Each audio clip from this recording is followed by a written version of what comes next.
Olá pessoal, vamos para mais algumas questões de estequiometria. Antes de resolver a questão 47, eu gostaria de relembrar com vocês o que é o percentual em massa de um elemento, então, em um determinado composto químico. Eu peguei como exemplo aqui o dióxido de carbono.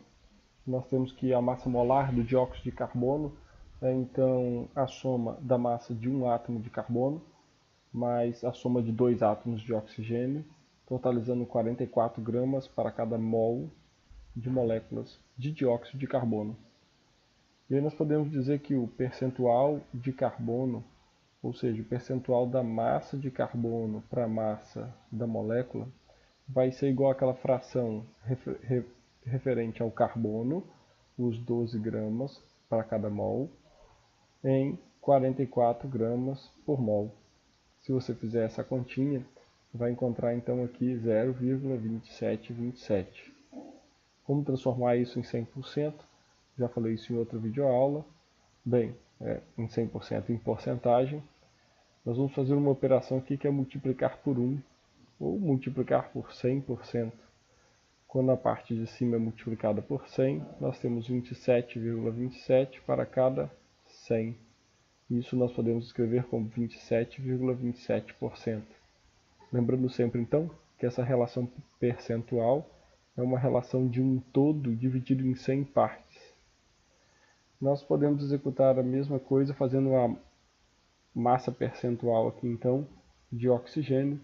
Teríamos, então, os 32 gramas por mol para cada 44 gramas por mol de molécula, totalizando 72,73%. Vamos utilizar então essas massas percentuais para resolver um problema. Aqui nós temos que o ácido ascórbico, a vitamina C, contém 40,92% de carbono e 4,58% de hidrogênio e 54,50% de oxigênio. E aí o exercício pergunta qual é a fórmula mínima do ácido ascórbico. Bom, outra pergunta que nós vamos tentar responder depois é se a partir dessa fórmula mínima é possível determinar a fórmula molecular. Se nós temos a massa percentual, então a massa em partes de 100, o melhor que nós temos aqui é supor uma amostra de 100 gramas. Assim, a massa de carbono em 100 gramas, ou seja, quantas partes de 100? É 40,92 gramas. A massa de hidrogênio 4,58 e de oxigênio 54,5 gramas. A partir disso, nós podemos determinar a quantidade de matéria de carbono, oxigênio e hidrogênio. Lembrando que, vamos olhar para essa fórmula aqui, olha, essa relação, prefiro até tratar assim, que massa molar é uma relação entre massa e quantidade de matéria. Lembrando que massa é dada em gramas e quantidade de matéria em mols. Então nós podemos reescrever essa relação e dizer que quantidade de matéria vai ser igual a massa sobre massa molar.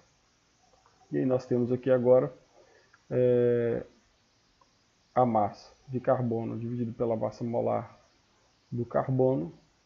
E aí nós temos a quantidade de matéria de carbono, de oxigênio e de nitrogênio. Bom, então nós podemos organizar nossos dados assim, olha, nós temos 3,41 átomos de carbono para cada 4,58 átomos de hidrogênio para cada 3,40 átomos de oxigênio. Agora nós temos que encontrar os mínimos inteiros para determinar a nossa fórmula mínima. A nossa estratégia, então, diante de cada uma das quantidades de matérias encontradas, é dividir todos. Então nós temos que fazer a mesma operação em todos, não podemos fazer diferente, senão a proporcionalidade vai ser quebrada. Dividir todos pelo menor valor, e aqui nesse caso 3,4. E aí nós temos que 3,41 dividido por 3,4 é praticamente 1, e nós fazemos esse arredondamento porque essa pequena diferença deve ser algum erro de medida na hora que foi feita a determinação das massas. Nós temos então que aqui em quantidade de matéria de oxigênio é 1, e para a quantidade de hidrogênio vai dar 1,34.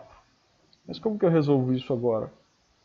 E aí vamos observar mais uma coisa. A gente tem que lembrar de alguns tipos de frações e temos que fazer associações como essa aqui com facilidade e constância. Não podemos deixar isso de lado. Veja só, 1,34 é a mesma coisa que 1 mais 0,34. Lembra que 1 dividido por 2 é meio, 1 dividido por 4 é 0,20, por 5 é 0,25, e a gente tem que lembrar que 1 para 3 é 0,33, e 0,34 é praticamente 0,33, então a gente pode escrever que esse 1,34 é praticamente 1 mais 1 terço. Ou seja, se a gente multiplica isso aqui por 3, a gente vai ter um número inteiro. Então a nossa estratégia aqui vai ser então multiplicar tudo agora por 3. Note que eu coloquei um sinal aqui de implica que, né, multiplicando por 3, implica que teremos esses valores aqui. Não posso colocar uma igualdade aqui, né, gente? Senão vai estar errado. Então implica que a proporção vai ser de 3 para 3 para 4. Essa é a nossa proporção mínima. Então a gente vai ter uma fórmula de C3H4O3. Essa é a nossa fórmula mínima. E será que dá para descobrir a fórmula molecular a partir da fórmula mínima? Bem, a gente precisa de mais dados, né? Precisaríamos aqui, por exemplo, de saber qual é a massa molar, e aí a partir da massa molar nós poderíamos chegar na fórmula mínima. Pensa aí você, como que a partir da massa molar você poderia determinar a fórmula molecular tendo em mãos a fórmula mínima? Bom, lembrando que a fórmula mínima ela representa o seguinte, olha, essa é a fórmula molecular do benzeno, C6H6. A sua fórmula mínima é aquela que representa as quantidades mínimas entre cada um dos elementos, ou seja, seria CH. No ácido acético, nós teríamos então C2H4O2 como fórmula molecular, já a fórmula mínima C1H2O1. Bom, vamos para o próximo exercício. O exercício 3.47b, que diz então que o mentol, uma substância responsável pela fragrância em pastilhas mentoladas para tosse, é composto de carbono, hidrogênio e oxigênio. Uma amostra, então, com essa massa de mentol sofre combustão produzindo uma massa de dióxido de carbono e outra massa de água. E aí pergunta a gente qual é a fórmula mínima do mentol. E depois diz, se o mentol tem essa massa molar aqui, qual vai ser a sua fórmula molecular? E olha que desse jeito aqui a gente está respondendo a primeira questão que eu fiz, a primeira pergunta que eu fiz para vocês lá atrás, né? Lá no ácido ascórbico, e deixei em branco. Bom, vamos organizar nossa questão. Então a primeira coisa que a gente tem que fazer, olha só, a gente sabe que a gente tem um composto de carbono, hidrogênio e oxigênio, e o que nós queremos encontrar é essa relação aqui, ó, de carbono, hidrogênio e oxigênio. Então desenha isso. Outra informação que a gente tem é que essa molécula passou por uma reação de combustão, então você sabe que ela vai reagir com oxigênio. Desenha isso também, vai fazer por partes. Outra informação que você tem é que os produtos dessa reação é dióxido de carbono e água. Desenha isso também. Está vendo como que o desenho vai se completando e se construindo à medida que você vai lendo o texto? Tem que tomar esse cuidado. Não dá para fazer tudo de uma vez só. Vai lendo aos poucos e construindo o seu desenho. Agora vamos organizar os nossos dados. Nós sabemos que essa é a molécula de mentol e que essa era a nossa massa que passou por um processo de combustão, produzindo essa massa de dióxido de carbono e essa massa aqui de água. Bom, então nós queremos encontrar a quantidade de matéria de carbono, de hidrogênio e de oxigênio aqui, para a partir disso determinar uma fórmula mínima. Vamos fazer o seguinte, todo o carbono que veio do mentol agora está no CO2. Então nós temos uma relação aqui, olha. Vamos olhar para essa relação aqui. Para cada molécula de CO2, você tem um átomo de carbono. Para cada duas, eu tenho 2 átomos. Então, se eu tenho uma quantidade de CO2, a minha quantidade de carbono vai ser igual a quanto? Igual a quantidade de CO2. Note que aqui o valor da esquerda é igual ao valor da direita. Construímos uma pequena equação do primeiro grau. Você tem que ser capaz de construir esse tipo de equação, senão vai ter dificuldade de resolver os exercícios. Então eu posso fazer essa relação aqui, ó. Podemos dizer que esse é o primeiro passo da resolução, que a quantidade de carbono vai ser igual à quantidade de matéria de CO2, que por sua vez, essa relação nós vimos lá atrás, do outro exercício, vai ser igual à massa de CO2 dividido por sua massa molar.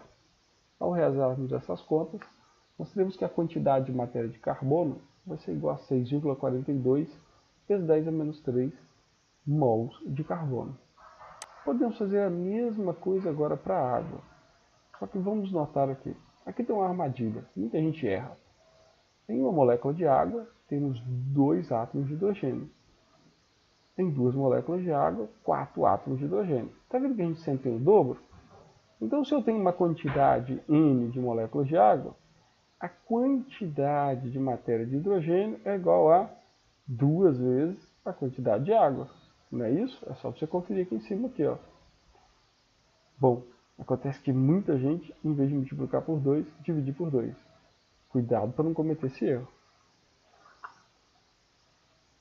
Aplicando essa relação, então, que a quantidade de átomos de hidrogênio vai ser igual a 2 vezes a quantidade de água, nós temos, então, que vai ser igual a 2 vezes a massa da água dividido pela sua massa molar, e vamos encontrar que a quantidade de matéria de hidrogênio aqui é de 12,88 vezes 10 a menos 3 mols. O próximo passo que a gente pode encontrar é determinar a massa de carbono. Mas, opa, para que determinar essa massa? É melhor a gente revisar o que está fazendo, né? Bom, então nós já determinamos a quantidade de matéria de carbono e a quantidade de matéria de hidrogênio. Queremos determinar agora a quantidade de matéria de oxigênio. Uma estratégia para isso é pensar que toda essa massa de mentol é igual à massa de oxigênio somada à massa de hidrogênio mais a massa de carbono. Essa equação que eu escrevi aqui embaixo. Ou seja, a massa de oxigênio é igual à massa de mentol que a gente conhece, menos a massa de carbono, menos a massa de hidrogênio. Massas que nós podemos calcular, uma vez que a gente já tem as quantidades de matéria de carbono e hidrogênio. Por isso que o meu passo 3 foi calcular a massa de carbono, que vai ser igual à quantidade de matéria de carbono vezes a massa molar. Fiz o mesmo para a massa de hidrogênio, está o cálculo de ambas aqui. Agora a gente pode voltar para a nossa relação lá atrás e determinar aqui, ó, a massa de oxigênio, uma vez que nós temos a massa de carbono e de hidrogênio. Feito isso, nós podemos determinar agora a massa, a quantidade de matéria de oxigênio, dividindo a massa de oxigênio encontrada anteriormente pela sua massa molar. Agora, nós temos então, nós podemos organizar os nossos dados escrevendo o seguinte, que para cada 6,42 átomos de carbono, temos 12,88 átomos de hidrogênio e 0,656 átomos de oxigênio. Fazendo como no exercício anterior, do ácido ascórbico, vamos organizar todas as quantidades de matéria e dividir todos pelo menor valor. E aí nós vamos obter 9,78 para carbono, 19,63 e 1. Opa! Imagino que você pode estar com dúvidas, você pode arredondar 9,78 para 10 e 19,63 para 20. Como resolver isso? Se a gente fizer umas contas bem rápidas aqui, imagine que isso fosse 10 e que isso aqui fosse 20. 10 vezes 12, que é a massa molar do carbono, teríamos 120. Mais 20 do carbono aqui, 20 vezes 1, né? 20 gramas, teríamos 140. Mais um de oxigênio, que é 16, 156. Opa! Olha aqui, nós temos então um somatório que é exatamente um múltiplo, aqui multiplicado por 1, claro, né? Ou igual à massa molar do mentol. Isso nos permite dizer que esse 9,78 realmente representa 10. Então, sendo a massa molar do mentol igual a 156 gramas por mol, podemos afirmar que sua fórmula mínima é C10H20O1, que é igual à sua fórmula molecular. E assim está resolvido o nosso exercício. Bom, eu só fiz a resolução do exercício A. Agora você pode se divertir resolvendo o exercício B. Mãos à obra, bom trabalho!